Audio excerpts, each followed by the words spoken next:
Good day and welcome to the Tata Power Q4FY23 earnings conference call. As a reminder, all participant lines will be in the listen-only mode, and there will be an opportunity for you to ask questions after the presentation concludes. Should you need assistance during the conference call, please signal an operator by pressing star then 0 on your touchtone phone. Please note that this conference is being recorded. I now hand the conference over to Dr. Pravir Sinha, Managing Director, the Tata Power. Thank you, and over to you, sir. Thank you, President. Good evening, everyone, and thanks for joining the call. I am joined today by my colleagues, Sanjeev Churiwala, CFO, Mr. J.V. Patil, Financial Controller, Kasturi and Rajesh from the Investor Relations, and other members from my Finance and Corporate Communication team.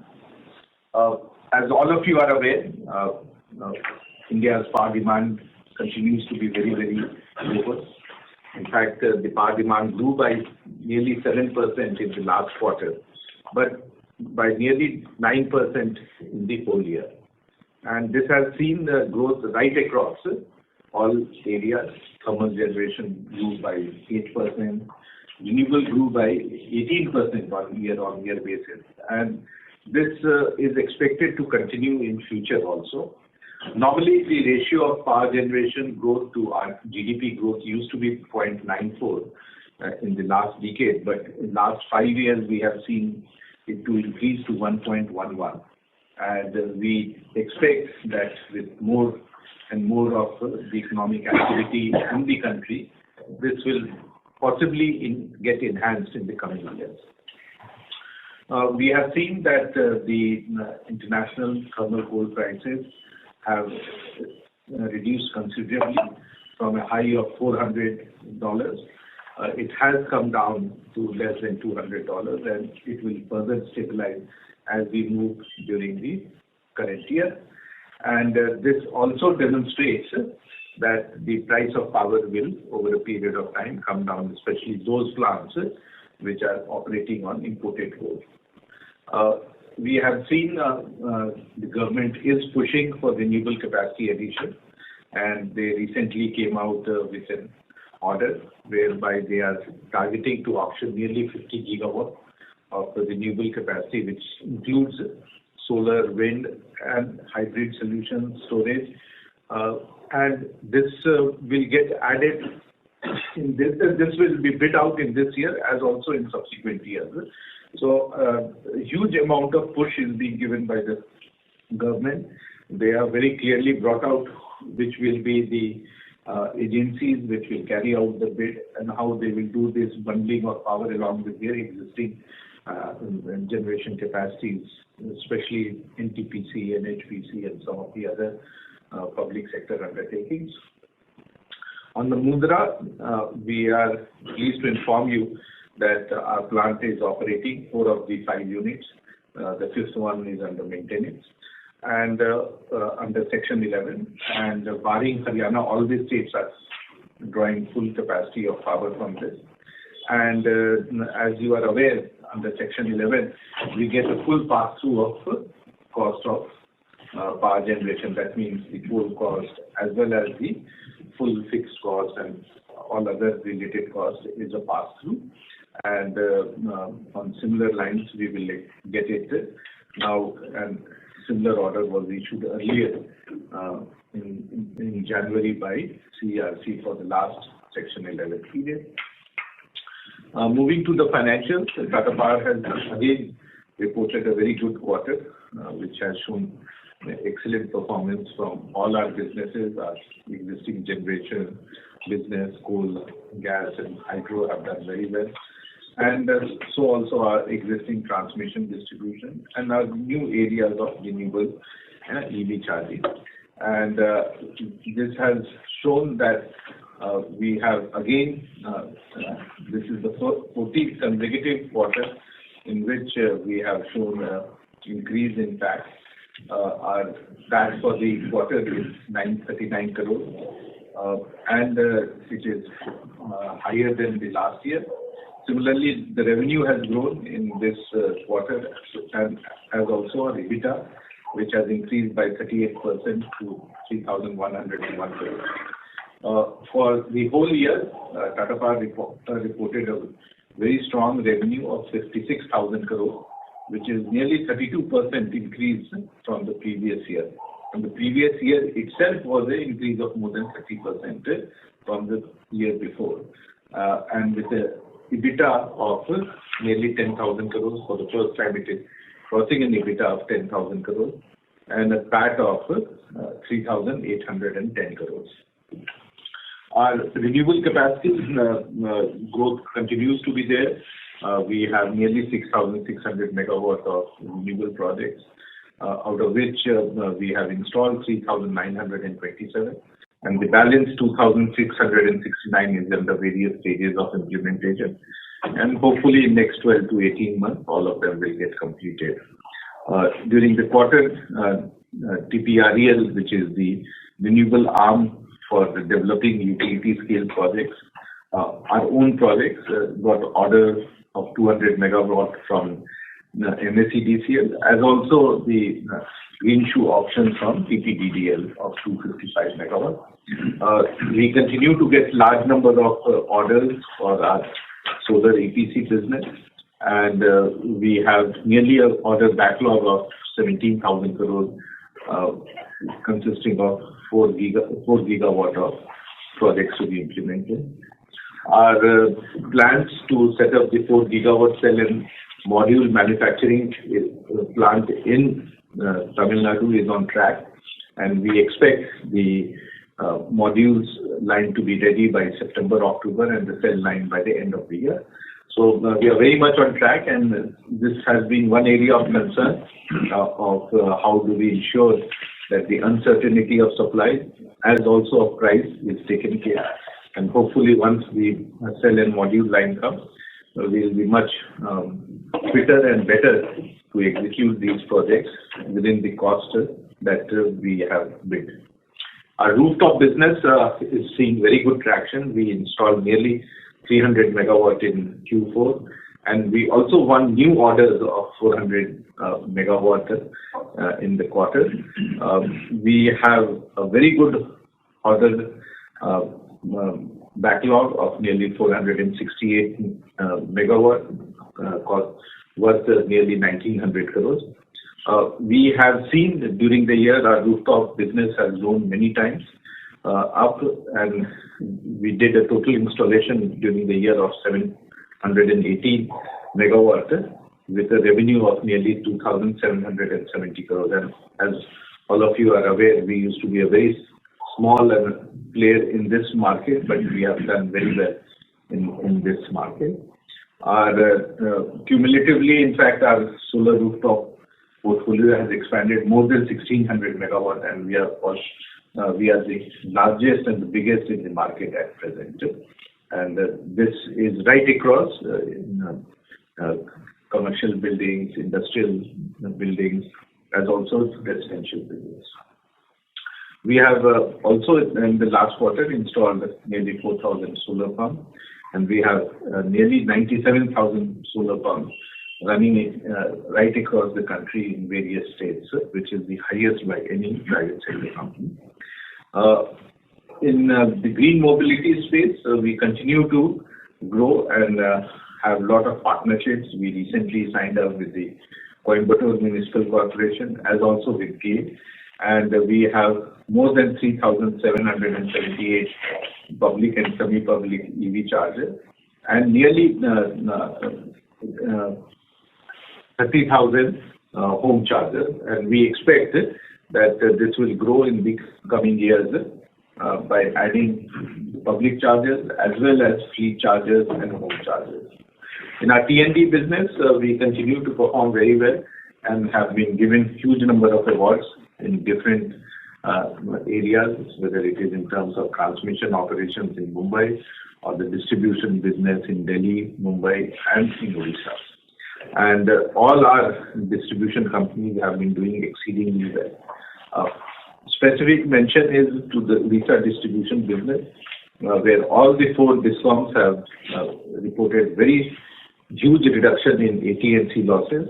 And what we have seen has is that during the quarter, the PAT from the Odisha discoms has increased by nearly 30%.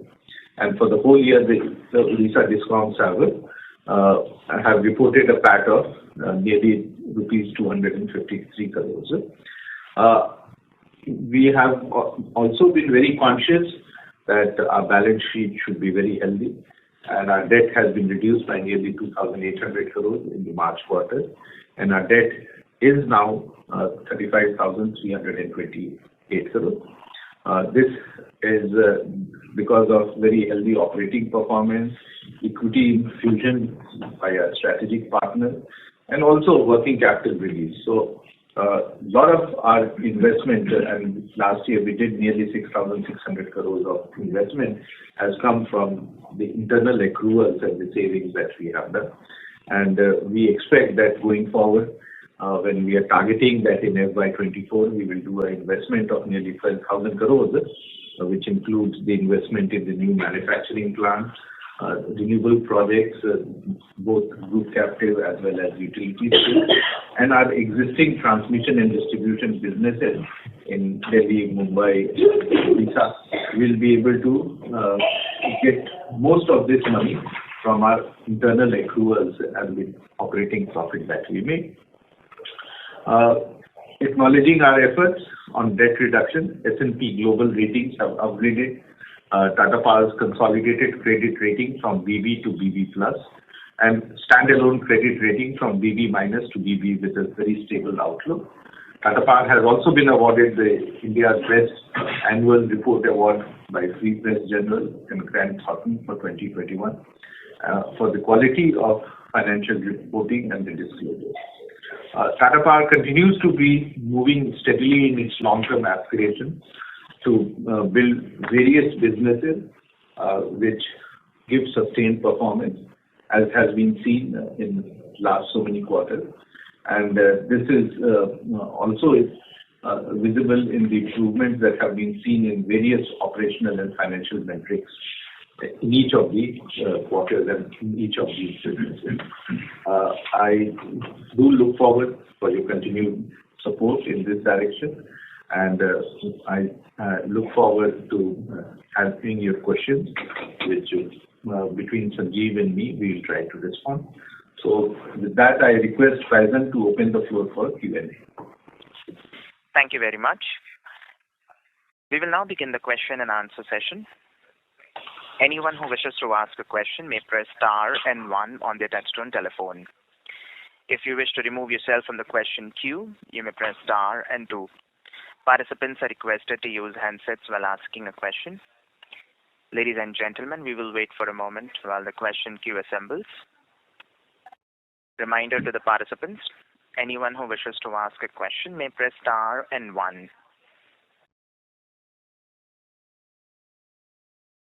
The first question is from the line of Sumit Kishore from Axis Capital. Please go ahead. Good evening, Dr. Sinha. My first question is on the other income in the P&L for Q4. It seems to have gone up to 8.7 billion rupees versus 2.59 billion in Q4 FY22. What's driving the increase? Sanjeev Churiwala here. Let me take this question. When you look at Q4, I'll also draw your attention to the full year as well. Particularly, a big amount that you see is on account of dividend from Arutmin. And since Sumit, you've been tracking Tata Power stock, as you're aware that a few years back we had sold our stake in Arutmin mines, and we were kind of waiting to get our full consideration back. Happy to report that a large chunk of the consideration, close to about 900 crores, have been received now, and we are in the process of winding up this complete transaction. In the process, we also had about 500 odd crore of shareholders loan line that has been converted to dividend in our favor, and because this is a non-core asset sitting in the book, this is reflected in other income. So that is one. Second, of course, this is the profit that you see, and there are two other transactions that is also hitting here. What you see net of everything is possibly a one-off item of 183 crore positive. So that is because we also had, because of the situation that during January, February, March, we hardly ran a Mudra plant, and there were some pay or take obligations for some of the logistics shipment providers. We had provided some penalty for them about 100 odd crore. And Tata Projects was also in the process of cleaning up, and as such, Tata Projects posted higher losses. On account of that, we had to provide 232 crore. But I guess when I look at the overall as a year, which is also important for you to consider, because this will have a bearing as to how we look at it next year.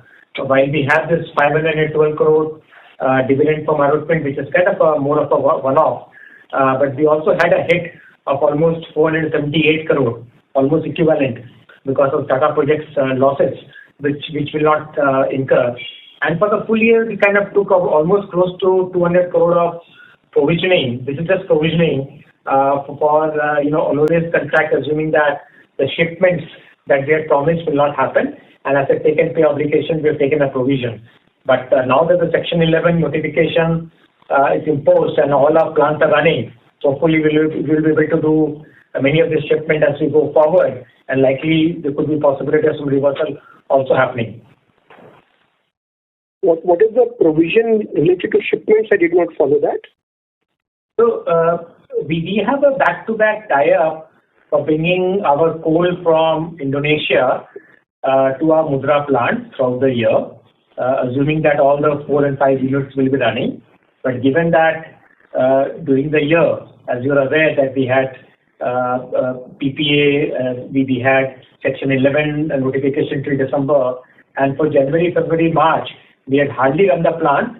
We were not able to use those shipments, and as such, we had to kind of contractually provide for that, assuming that this is a notorious contract. But given that now, from April onwards, we see all the 4 units running, hopefully we'll be able to meet the contractual obligation.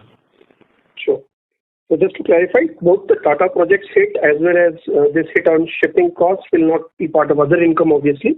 They'll be appearing in the respective places as share of associate income and the share of above the EBITDA line. Yeah, absolutely. Yes. My second question, is related to the JV and associate profit in Q4.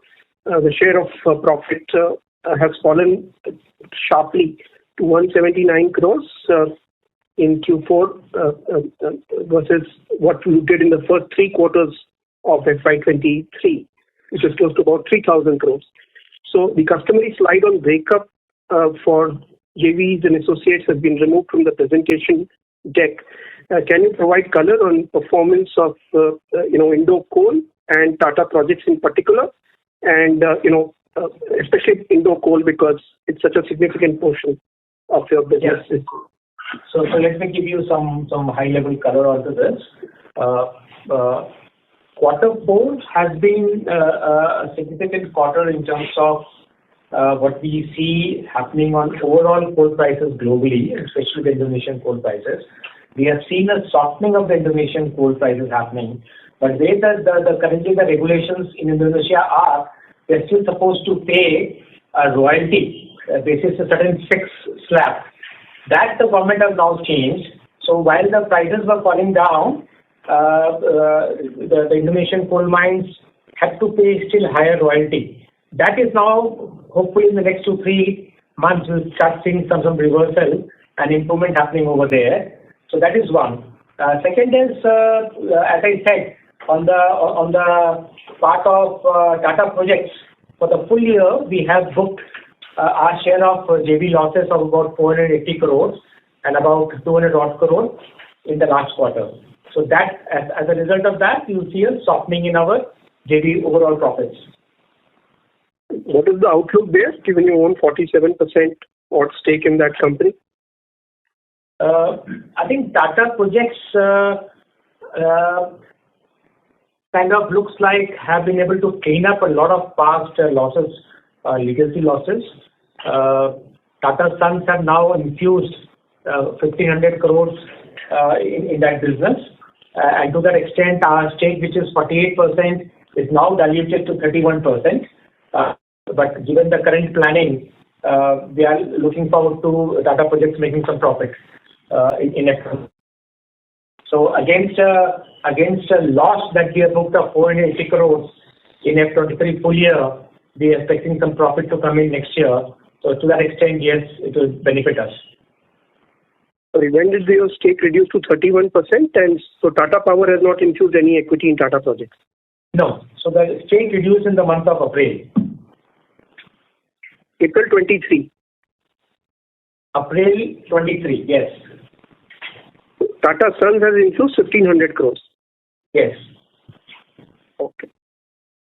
Just one more question on Mundra. If you could give us some sense on EBITDA for Mundra UMPP in Q4 and FY23 and fuel cost under recovery per kilowatt hour over this period.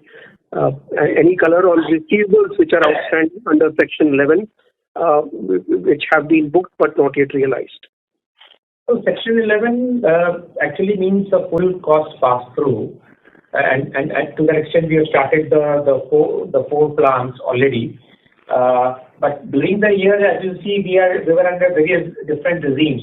You were earlier under PPA, and then there was a special requirement to start the plant, wherein the certain rate was agreed. Then we had Section 11 for a period. Then the last 3 months under PPA. So it's quite a complex, working to kind of just narrate everything on the call itself. I would request you drop us a mail, and Rajesh would kind of get back to you with some better clarification. Sure. Thank you. But yeah, I think what is also important to note that as of now, our 4 plants are operating under Section 11, and the Section 11 is as of now till June, and given the past trend, we would expect that this to be extended till September, October. So just the total receivables that are due to you for Mundra UMPP after imposition of Section 11 last year, the bulk of the fiscal was under Section 11. So are you getting those cash flows from the associated? We are continuously getting our cash flows, and even in the latest appeal, CRC said to all the discounts to pay us 50%. So our net dues is not a very, very significant amount. So to that extent, we kind of LCs with us. Huh? So we also have we also carry LCs with us. I think the total amount due is about 300. How much? Yeah, Section 11 amount is 400 crores. Yeah. Okay. Thank you so much. I wish you all the best. But we have been receiving this amount even in the month of April itself. We have already received close to about 150 odd crore. So we don't see any concerns with respect to our receivables. Sure. Those were my questions. Thank you. Thank you, sir. Thank you. The next question is from the line of Puneet from HSBC. Please go ahead. Thank you so much, and good to see performance improving and debt remaining under control. My first question is the understanding correct that in terms of pass-through, when you say pass-through, you are still assuming the 30% share in coal profits to be passed on to the customer and you retain the balance 70%? No. We have to go as per the Section 11 order issued by CRC. So what it says is that whatever is the cost of coal you will be given. On the mining profits, if you bring coal from KPC and use it in Mundra, to that extent, you will have to pay 30% of your share of the profit. So this is only for the quantity of coal that you bring from Mundra. Bring from KPC.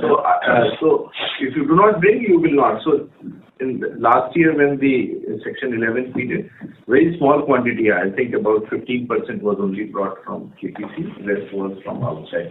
This year there is no coal that has come from KPC, so there is virtually no impact of the profit share. Oh, okay, that's very interesting. And any progress that we are seeing with your off-takers now, given that there is expectation of high power demand going into summers. Any progress on how the Mundra PPA will be redone? Right now, the Section 11 is till 15th of June. So hopefully by that time the procurers will finalize. Because till that time, in any case, we will be operating the plant under Section 11. And would the understanding be correct that Section 11 implementation is the best case scenario that you have? Yeah, absolutely. That's because Section 11 gives me a full pass-through of the cost without any issues. That's great. My second question is on the Odisha. The profitability is indeed quite good. Are you worried on account of any receivables, or is the collection also going on quite nicely? So Odisha, in the last quarter, we had a collection in each of the discounts in the range of 140 to 150%. And for the whole year, the collection has been nearly more than 100%. So I think Odisha has done exceedingly well in terms of the collection. And if you see the trend, it has been able to clear virtually a lot of the old outstanding. And of course, we had the ECL provision, and based on that, we have already cleaned up a lot of receivables which are not expected. And that is primarily because there were issues on the way the billing was done. There were a lot of customers who were not there, but were still billed. So I think the cleaning up of operations has been done. And what you see as a profit is a profit after considering all these things. So hopefully from next year we will not have any such impact on our profitability, and we will see the real profit coming out of Odisha. Mind you, when we had bid, at that time we had considered that for the first 3 years we will have no profit, we will have losses. In fact, the cumulative losses that we had considered was a very large number. Which right from year one we have been making profits. So it's actually a big turnaround story. Okay, that's good. That's very good to hear. Thank you so much. Lastly, the renewable business, given that incrementally a lot of bids are going towards round the clock kind of model, are you prepared to bid for similar projects in terms of ability to capture storage, trading, etc.? Yeah, absolutely. We have very strong solutions on round-the-clock solutions, and we have now already offered a number of solutions, which is a combination of solar and wind. We are also now in the process of offering solar, wind, and storage. We are actually now implementing a project on a third-party EPC basis of solar and storage. So we are very much equipped. We are also working on our pumped storage projects. As you are aware, we already have hydropower plants, and we are working on that. So we will definitely be coming with very attractive solutions and very cost-effective solutions to consumers to provide them 24/7, round-the-clock, peaking powers, as is the requirement of the customers. Okay. If I could add, yeah. Sorry. If I look at what is in the pipeline, which is about 2.7 gigawatt, it's almost kind of more tilted towards hybrid at the moment. We already have 1.4 gigawatt in the pipeline, and this is happening for the first time because we have seen many hybrid bids coming up, and our wind ratio has been great. So to your point, as Dr. Sinha said, as and when we keep on bidding, we will be working towards it. Right. I didn't see you participating in the round-the-clock project, which is why I asked, but it's great. Thank you so much for this clarity. Yeah. Thank you. The next question is from the line of Rajesh Majumdar from B&K Securities. Please go ahead. Yes, sir. Thanks for taking my call. So I had a question on the renewables hybrid projects. What are the current discovered tariffs and versus the fall in the module or the cell prices? Where are the ROEs now at the current discovered tariffs, or some color on that? See, no color can be given on this because it all depends on where you are setting up the project. If I set up in Rajasthan, it has a different context of tariff. If I set up in Gujarat, it has different. In Karnataka, it is different. So it is very difficult to have the same brush to say that what sort of tariff will come in which state. Also, it depends on what is the cost of land in those areas and what sort of wind speeds and what sort of solar intensity is there. So there is no generalization that can be done. As regards the cost is concerned, we had seen the cost of modules go up to 32 to 34 cents. It has come down in the range of about 22 to 23 cents. So I think it has come down drastically. So also the cost of cells and cost of wafers, polysilicon, everything has come down because of more demand, more manufacturing capacity that has been set up, not only in China but in other parts of the world, including ASEAN countries, and also capacity additions which are expected in the country. So I think we are moving in the right direction. The slide 19 which has been shared with you will give you a much better perspective. And so what is the current PLF being realized in the hybrid projects versus the PLF we were getting earlier on standalone solar, for example, or even in the solar projects themselves? Have the PLF gone up compared to what we were getting last year or something like that? The PLF for different locations again depends on what sort of weather conditions are there. So if the weather conditions are good, in some places it has gone up, some places the weather has not been very good. Also extreme weather conditions we have been seeing, like in the month of April, last few days of the month, there was a lot of rain and cloud cover, so the generation has not been good during that period. But the balance of the month, it was very good. So it all depends on how it is changing. Also, we have given the slide which gives you the operational highlights, which is slide 27. You can see that availability of all these parts. Sure, sir. And so just one question on TPSSL. It seems that the profitability has gone up, but the sales is down. So is that just because of some kind of completion of projects? In Q4, the operating income is down from 3,481 to 2,958, whereas the EBITDA is up from 77 to 285, and the PAT is also substantially up. Yeah, you are absolutely right that we were a little selective in terms of executing the projects, and that's why we didn't execute some of the projects because the cost of the modules was a little higher. And I think that was a good decision because by deferring those projects, we will be able to get the benefit of lower costs in future. And also some of the high profit margin projects we could complete in the last quarter, which has given us better EBITDA margins.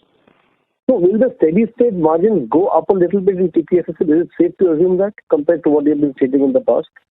That's what is our game plan.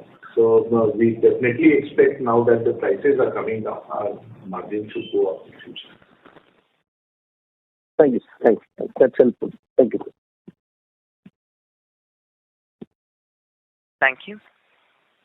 The next question is from the line of Bharanidhar Vijay Kumar from Avendus Spark Capital. Please go ahead. Yeah. Am I audible? Yes, sir. Yeah. So you'd mentioned that for the fourth quarter, the Tata Projects loss was about 200 crores. Am I right, sir? Yeah, for sure. So what would be the profit for the coal companies in the quarter?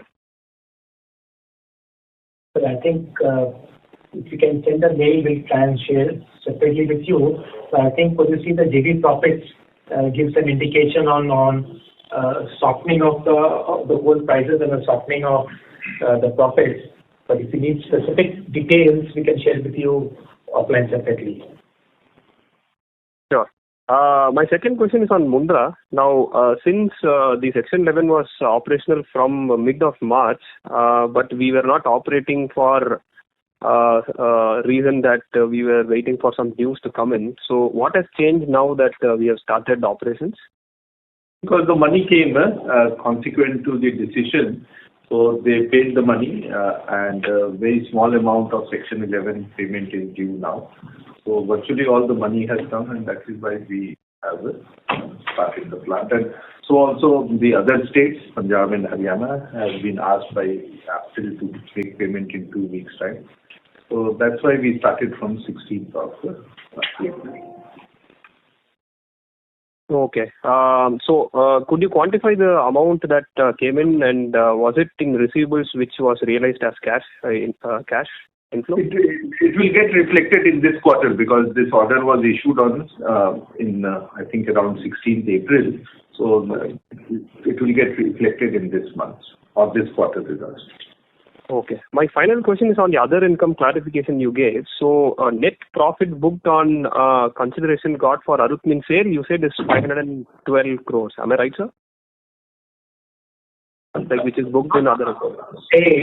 As I clarified to I think Amit, we have sold this Arutmin mines about a few years back, and we were supposed to get a total remaining consideration of close to about 1,200 crore.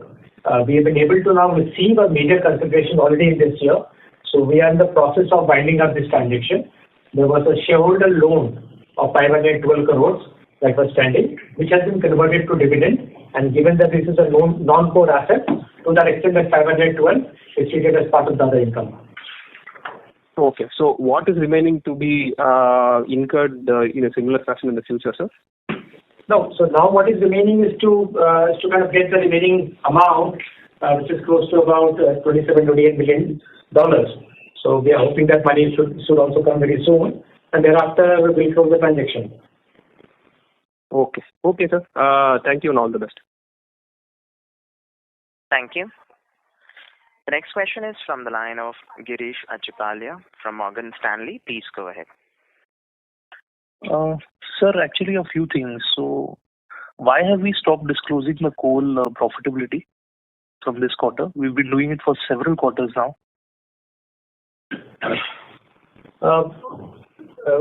Coal profitability is kind of reflected in the JV profits that we are sharing, but we are not exclusively giving exact numbers for the coal mines because that is not warranted. But if you need separate details, you can just drop in a mail, we can always share. But sir, we've been giving it for several quarters now. How do we understand the results? Because it's been a big number on your profits for several quarters now.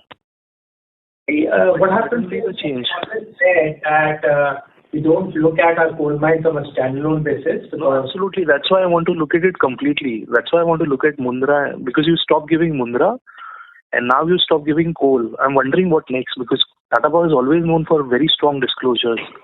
Yeah, so disclosures. I find the explanation on the slides also going down, sir. Pardon me, but I mean, like for example, I can't reconcile your renewable business, TPREL and WREL. Why would revenues be down YOY in quarter 4? I think there are a couple of questions that is there. Is our disclosure in terms of the presentation this time, if you see, we have made a dramatic change in terms of simplifying the overall presentation. Coal is an inherent part of the disclosure, right? Coal is an inherent part of your profitability. Yeah, so as I said last time, Mundra is now not a standalone company. Mundra is part of Tata Power company itself, so we are not segregating Mundra from there. And per se, if you need a separate disclosing the operating parameters on Mundra as well, right? And coal also, you were till last quarter, you were disclosing everything. No, I think what we have very clearly said, also that, the right time will kind of disclose. In quarter 3, there was slide 20 and slide 21. There were 2 slides. Yeah, you're right, Girish, but we don't want the number to be misused by the competition and other places. So and hence, who's the competition here, sir? In terms of competition here. Pardon me, but who's the competition here? Well, I think we can always have this different views, but the fact is, if you need the details, we can provide to you. Sir, tell me, what is the renewable? Why is the renewable revenue down? YOY for TPREL and WREL? Last year we had a one-off revenue and profit that was booked. Removing the one-off, YOY is higher. So what is the one-off, sir? Please, can you help us? Because the slides don't have any details. Okay, that we can give you. The one-off is basically because last year we got some orders, which was order from the regulatory commission. Because of that, we have taken the one-off. Yeah. Do we know the quantum, sir, please? Yeah, 182 crores. Across two entities, TPREL and WREL? Yeah. These are the two entities, because the others are very small ones.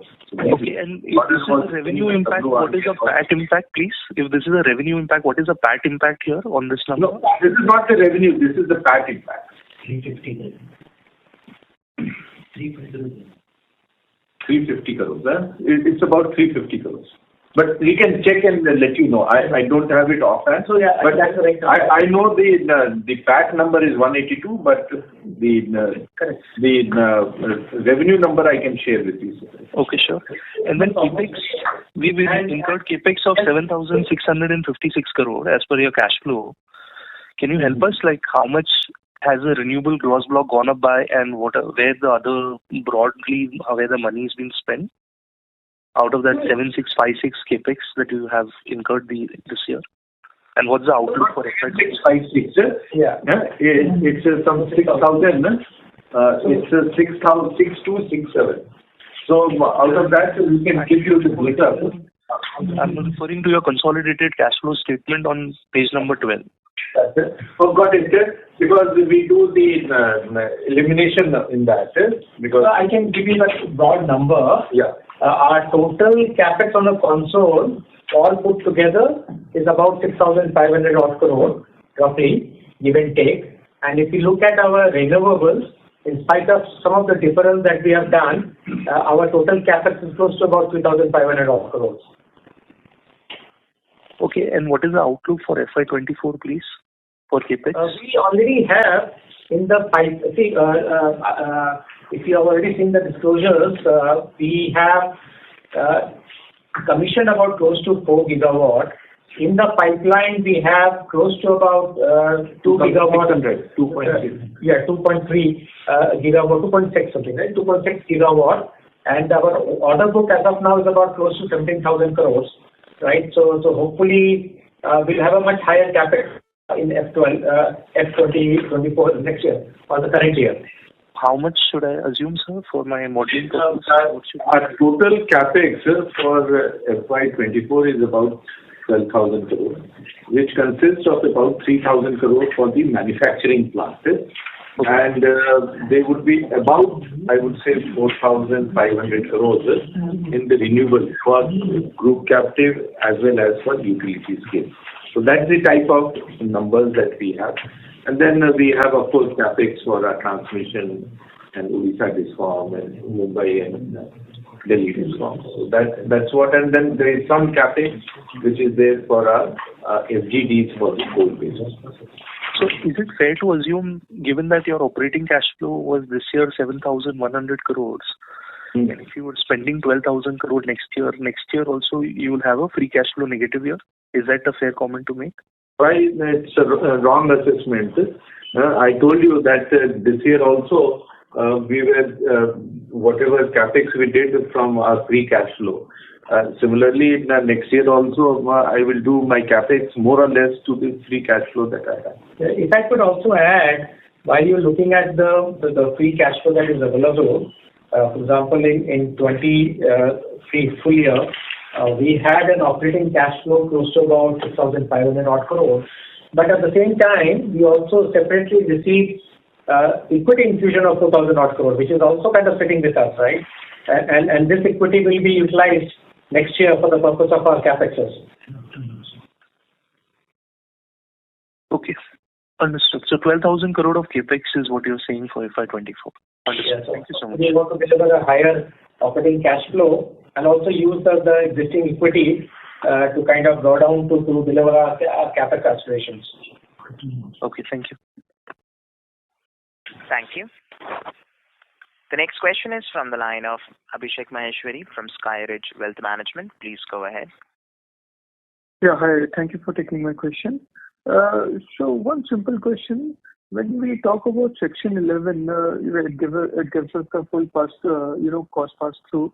Do we also get a margin through that, or is it only just cost that we are recovering?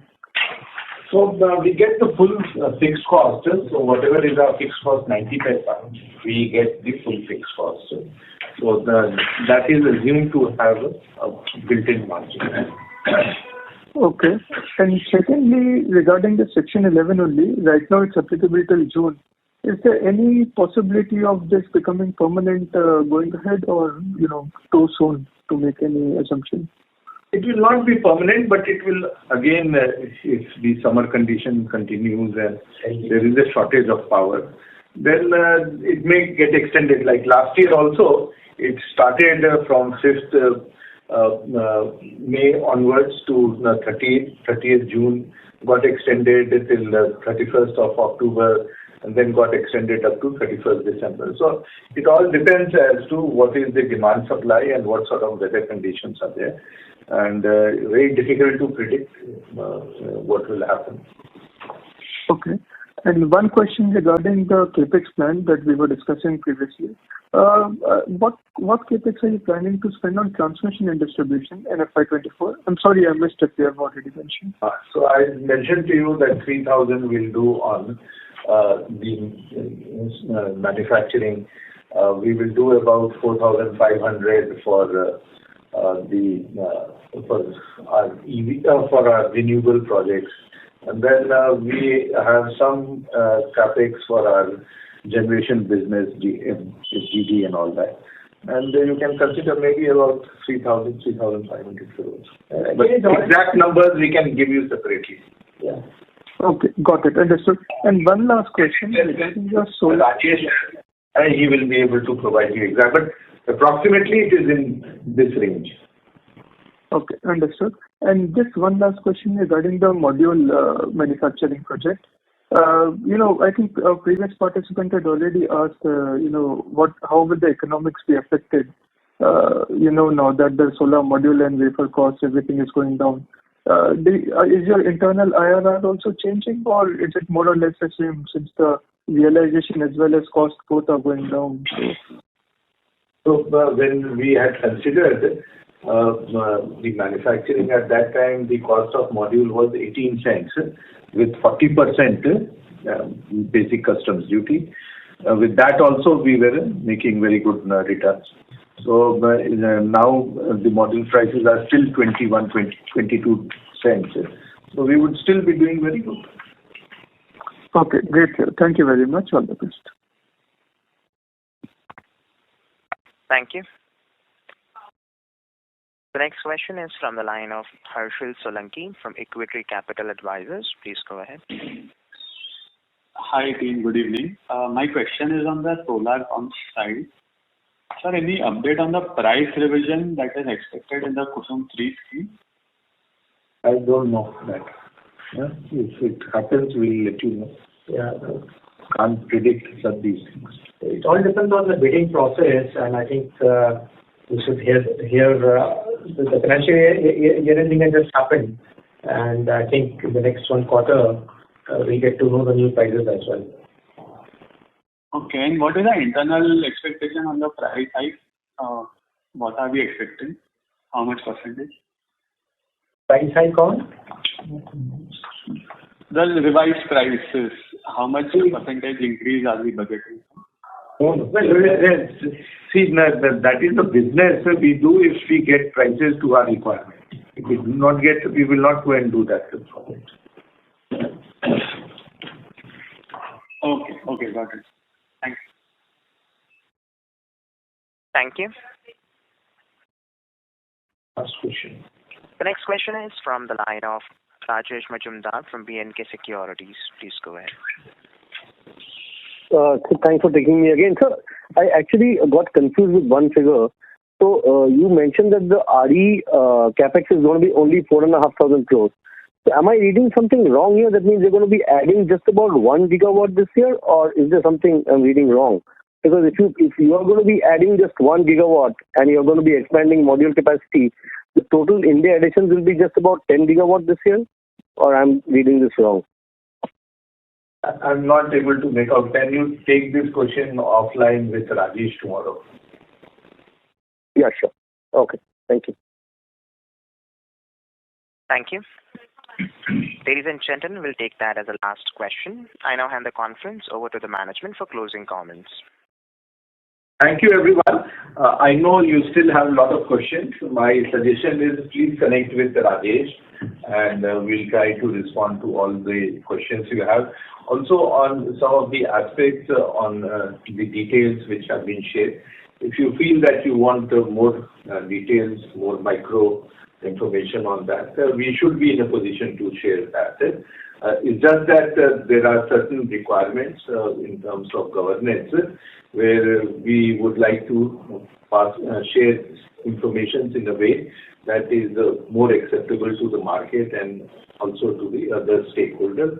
So that's why these changes have been made. But the purpose of changes is to bring more transparency and to make it simple to read. And many a times, many of the analysts have got back that it is very confusing. And so a lot of effort has been made by Rajesh and team to come up with the revised presentation.